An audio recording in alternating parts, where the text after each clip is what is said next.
Good morning. It's about 11 or so, and we're here at the Ridge Day Lillies, and they are an official display garden of the American Daylily Society. They are growers, and they also develop new daylilies. So this is the entrance, and as big as this bed is here, there's another one behind us.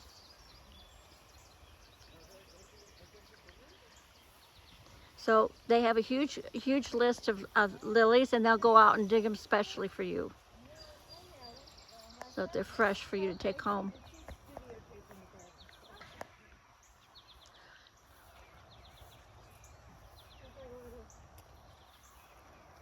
So it's been raining. We've had a bit of a drought here for several weeks, and we've actually got some rain yesterday and today. Maybe half an inch yesterday, and maybe it's the same today. But it's been enough to make the paths here muddy.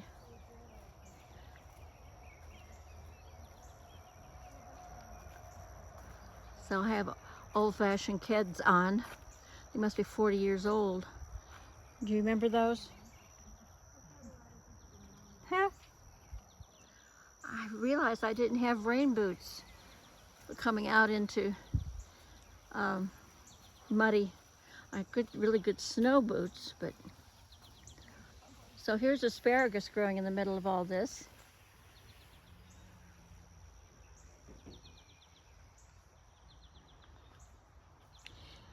So the season for daylilies is generally about 2 weeks before 4th of July and 2 weeks after. And so this is what, maybe the 11th? One year when we came here, there were lots of lilies that had iridescent. It looked like pave diamonds. Some of them were gold and some of them were silver.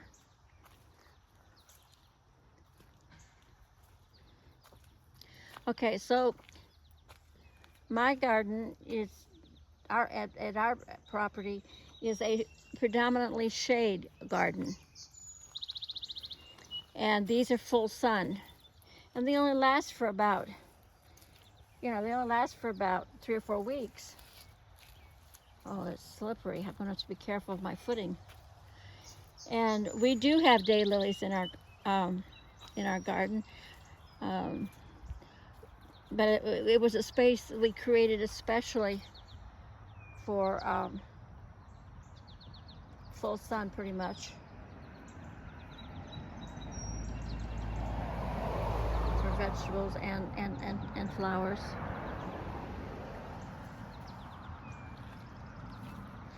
Now, not all daylilies are orange or yellow. There are, see this deep burgundy? Beautiful, huh? And these spindly leaves, they look like spiders. Let's see what the name of this one is.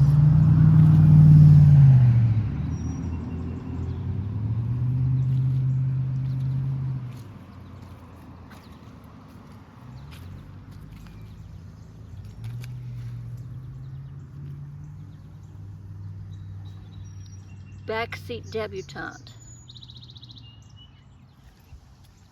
Bandito Rojo.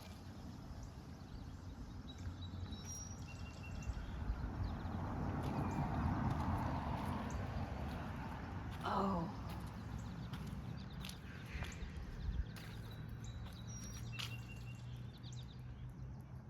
Benzie's Gold Dragon.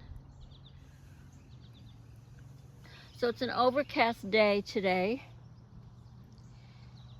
and the rain has just finished in the last half an hour.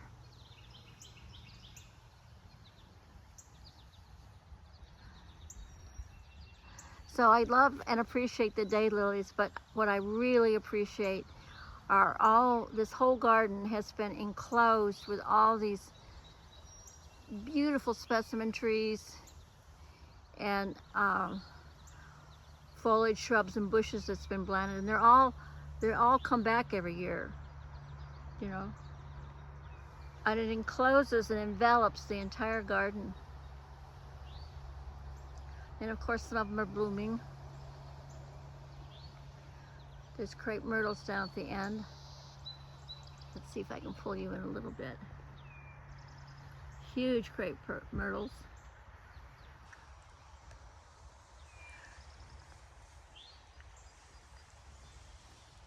You know, these overcast days have really shortened the amount of sun exposure that for growing. And I'm wondering how it's affecting the farmers. I know it's certainly affected my garden. My impatiens did not germinate early unless they were in a place where they got a whole lot of sun for at least 4 hours. But I noticed yesterday, we only had rain for maybe at 8 o'clock for an hour or so, but it stayed overcast all day long, which meant the sun didn't come over the top of the mountain. It was still overcast the whole day, and it felt like, even though 9 o'clock is our sundown, and you know, maybe 6:30 is our sunrise, it's not very light. And they keep telling us, you know, that we've got solar, we're coming into a hot, you know, but it's been cool this spring. So there's lots of ways of getting color in your garden if you're a shade gardener. So here's a shrub that is this brilliant red, orangey red. Isn't that great? See, I'm always looking for things to make my garden be pretty, you know, 12 months out of the year. And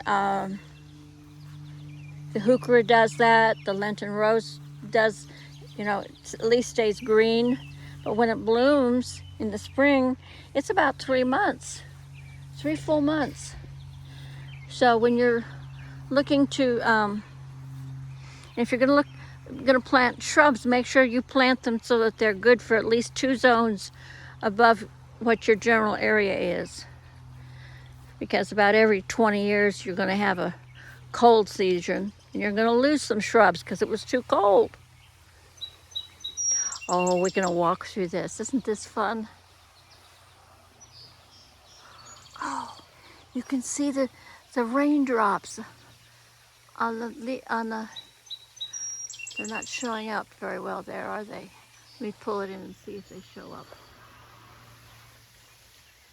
Oh, beautiful. So I once watched a woman from, where was she? I don't think it was the Philippines, but she sprayed the flowers, the bouquet. She sprayed all the flower petals and leaves so they had droplets on them.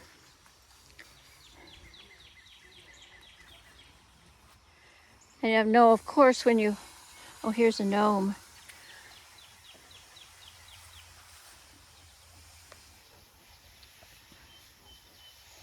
I don't know the story about garden gnomes, but it was very pretty. You know, it looked like we'd had a rainstorm or something, right? Oh, here's a little,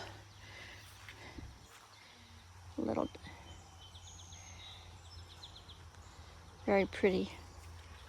And you see how they're using wood chips that have a reddish color to them. You can choose the color, and it makes a difference when you're landscaping your own garden, what color you use for your mulch. It's as much as of a design element as anything. We tend to use black on our property. But here, see, they were featuring the pink flamingos, so they carried on with the red tones in the mulch. Interesting, huh? No deadheading. Do not remove plant signs for any reason. Do not step into flower beds. Small children must be supervised, and dogs must be on a leash and well behaved. And price list must be returned before you leave. Oh, So here's the price list. Wasn't that interesting? A canna in the midst of that. Okay. Price list.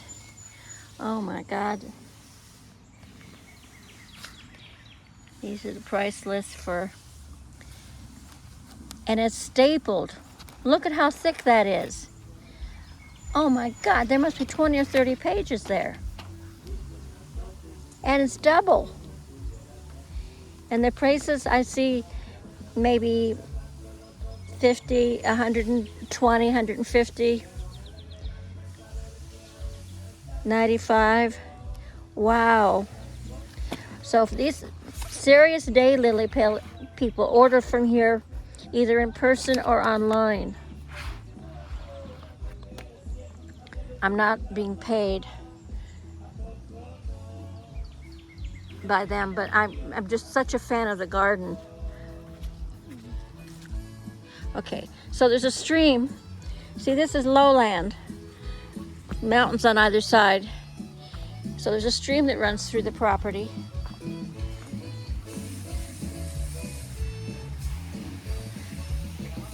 Oh, we're gonna see ducks. And I wonder how much they must have had. I wonder how much damage they got with Helene. We'll have to ask.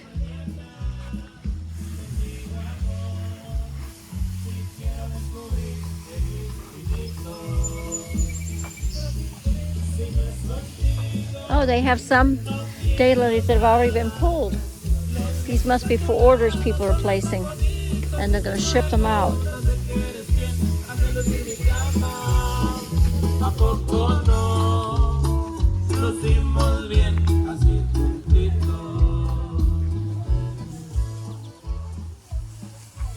You know, if you want to divide your daylilies, or you want to, you know, spread them out after the blossoms have died. That's when you. So here they're washing the bundles,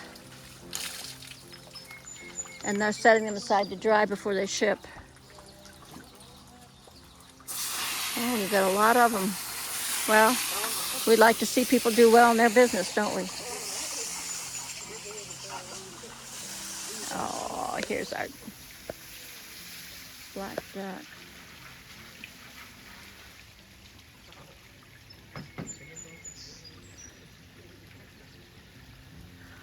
Oh, there's hollyhocks through there. Fun.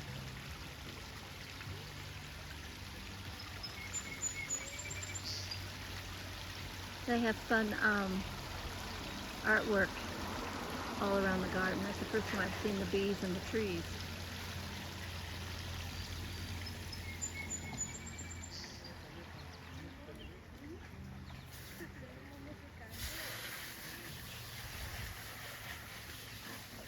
Hello, duck.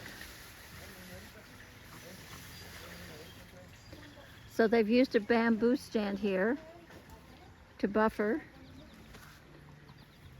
Okay, we're gonna walk through. Oh, let me pull you back out so you can see. See how they have all these different trees?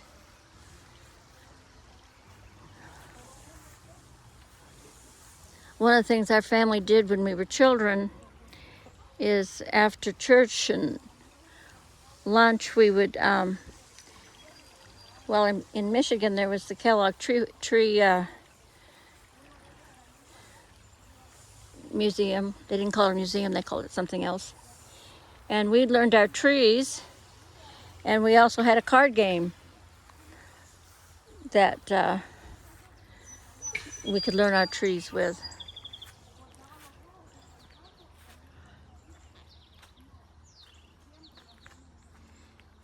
You see how they get so many different colors in the garden here? So we got purple going on.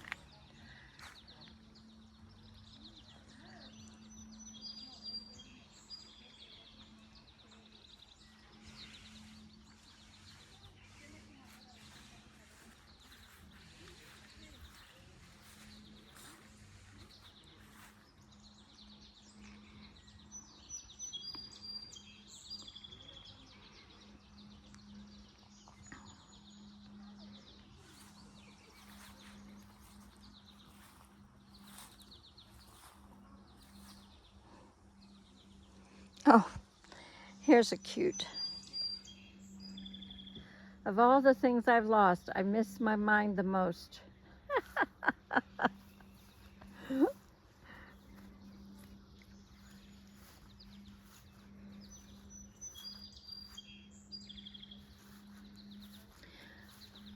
So it looks like we're coming kind of I don't know, at the end of the season.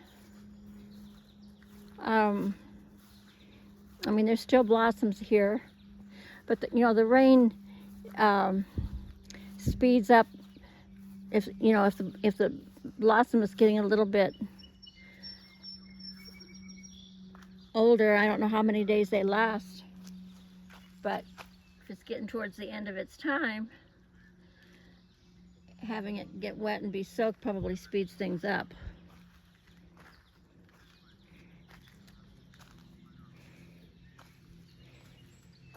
So they really do have, I imagine, almost every day lily there is under the sun.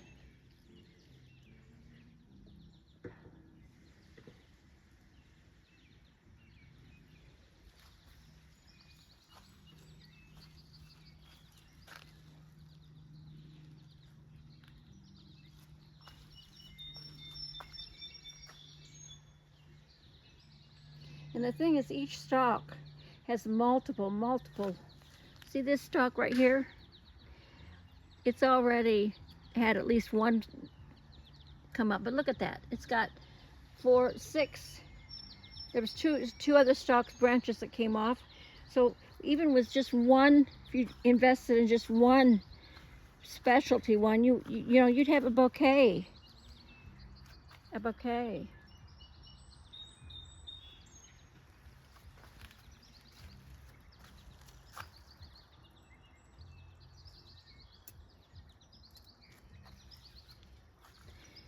I don't know what kind of planning the two gentlemen that own and run this have.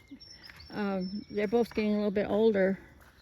I always worry when you don't have somebody to carry on your business after you, especially since it's such a labor of love.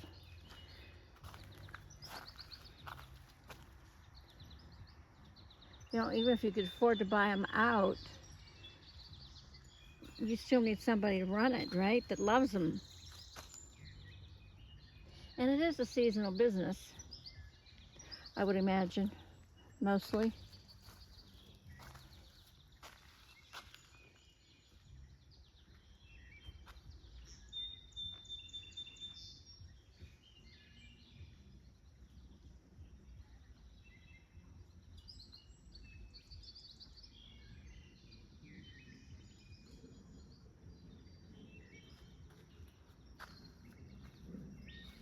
They do have places to sit every so often around here, and we're going to come up on one of the benches here pretty soon. And they're very decorative and pretty.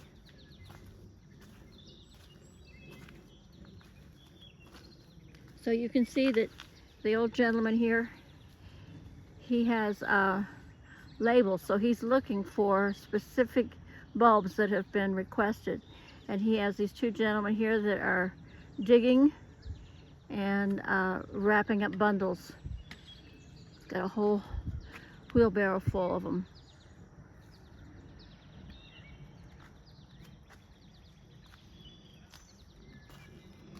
So you can come and visit here, and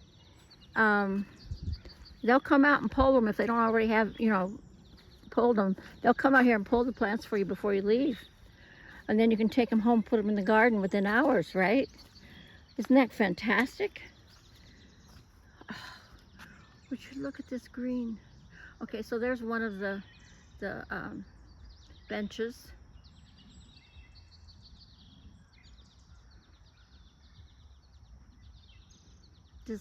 We'll have to ask about flooding with Helene, because this is definitely lowland because of the stream that's just on the other side of those trees and bushes and the road.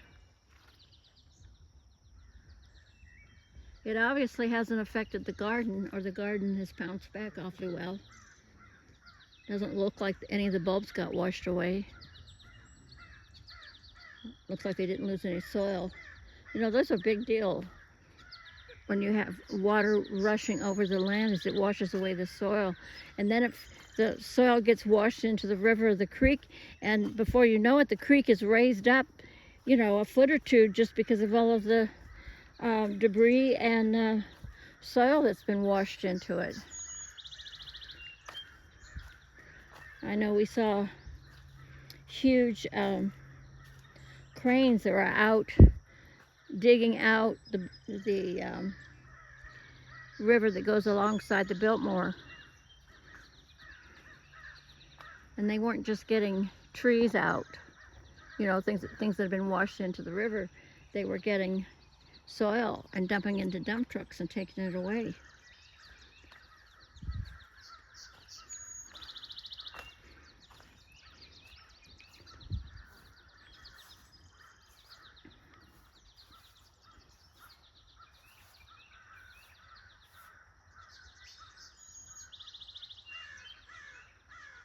I don't know what this is.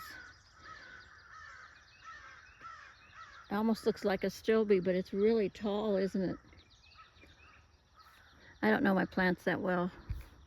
I just appreciate them.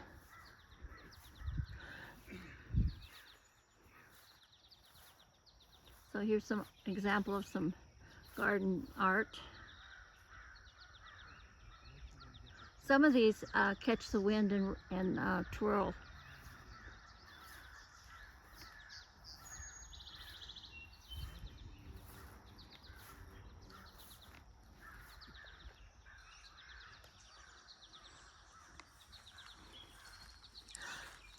And you see how we have blue greens and yellow greens and yellow yellow and reds and pinks.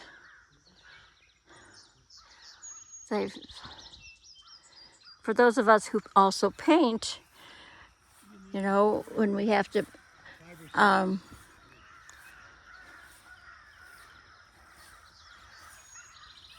you can't paint everything the same color green. You need to paint things blue and purple and red and orange, especially wherever the sun hits the plant. Oh, they have several of these shirts here. They sell them at Biltmore. They're butterflies. You see? Now they need to pull them out. They're getting covered up by the leaves, aren't they? Gosh, they're huge. These 2 feet across. Now you see how they're shaped here? This is to direct the water back to the roots. Directs the water back to the roots. My coffee cups do that as well.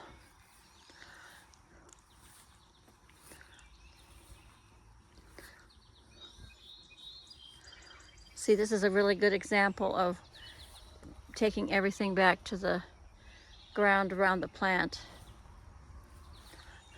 So there's a drip line on plants. Oh, here's moles, evidence of moles. You see that? It's raised. The dirt's cracked a little bit.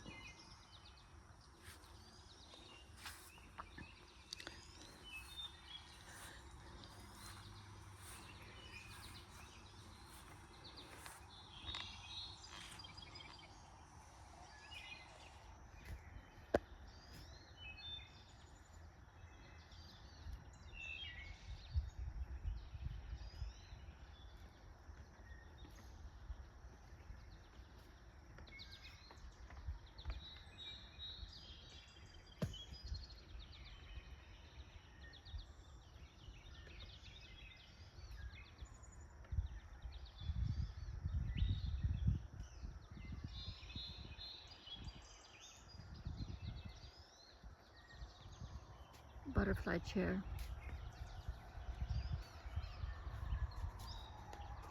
See the gourds for the, what is it, usually wrens, small birds that make nests up there. And having birds in the garden is a good benefit because they'll take care of a lot of the bugs.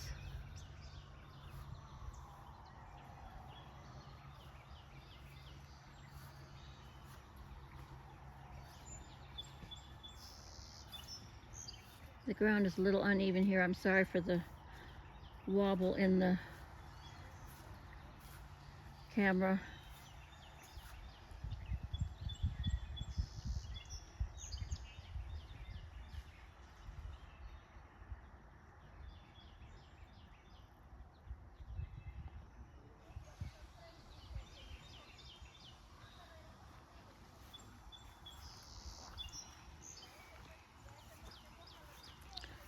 Here's an example of more moles.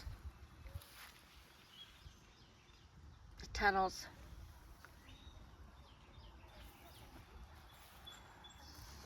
Oh, there's a little secret garden here. This is good because it gets people out of the sun. Because when it's full sun out there, that's really brutal, especially for those of us as we get older. Oh, this is all bamboo between here and the creek on the other side.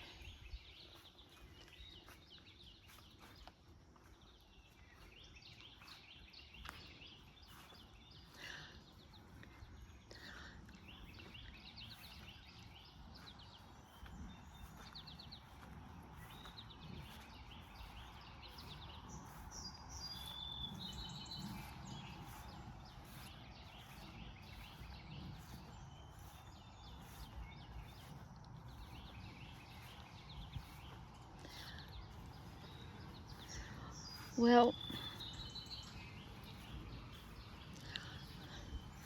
thank you for sharing with me. I'm going to go ask about the effects of Helene on this garden here in a moment, but I wanted to thank you for coming with me. This is great fun. Thank you so much.